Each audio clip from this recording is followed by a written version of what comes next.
cancer was not going to be probably optional for me. It wasn't a matter of if, it was a matter of when. So I did a lot of early checking when I was growing up. You know, they say, you know, early detection is important. Well, it is. Every year I get my mammogram starting when I was 30. And so in 2004, when I was diagnosed with cancer, it wasn't a huge surprise. And so I dealt with it and had the surgery, did radiation treatment, and basically said, check that one off my list. People say, how are you doing? I said, I'm great. I have checked cancer off my list. I am done. And so just as a precaution, though, I continued with the checkup.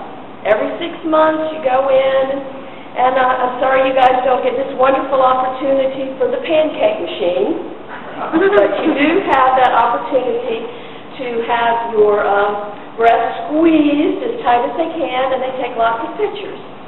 So it's December 2006, and I'm going in for my 6-month checkup, and this was the one that, if it was clear, I wouldn't have to come back for another year. So I was pretty excited about this checkup.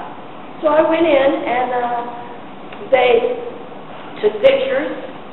They took more pictures, and then they magnified and took more pictures. Taking more pictures is not a good thing. That means they're seeing something.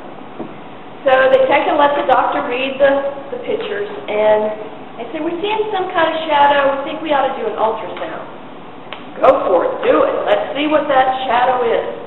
So an ultrasound is where you're laying down. They have this little wand with this little warm, gooey stuff, and they put your picture up on a little screen. You can see the little TV screen and see all the nice fibrous tissue. So we're watching that, and the radiologist is taking more pictures. They send them back to the doctor, and you wait, and then the doctor comes in. And I don't know how many of you remember the show Doogie Howser, where it's the little 12-year-old that is a genius and becomes an MD. But now that I'm over 50, they all look like Doogie Howser. They all look like they're 12 years old. So he's telling me about his interpretation of the pictures. And I'm seeing a shadow, not really sure what it is, but we ought to probably watch it for 6 months, see what it does. And I'm laying there thinking, have you even looked at my history? And so I kind of compose myself and say, you know, doctor, would you mind doing the ultrasound? You know, I trust this radiologist, but, you know, would you mind just doing the little magic wand there and see what you see? So, okay, I'll do that. So that gives me time to kind of think through, and I'm thinking, I'm not waiting 6 months. And so the whole medical profession, as you know, is a very intimidating process. It's set up that way. And so I did muster up the courage to say, you know, let's go ahead and biopsy that thing, and let's just see what that little shadow is. And so reluctantly he agreed, and we called the surgeon, and we made an appointment, and we had the biopsy the day after Christmas, wonderful holiday in 2006. And as you know, I was diagnosed again with cancer. They caught it really early, so that gives you lots of choices. So I had another surgery to remove it. My surgeon said, you know, we ought to do genetic testing. Your mother had cancer. This is your second new cancer.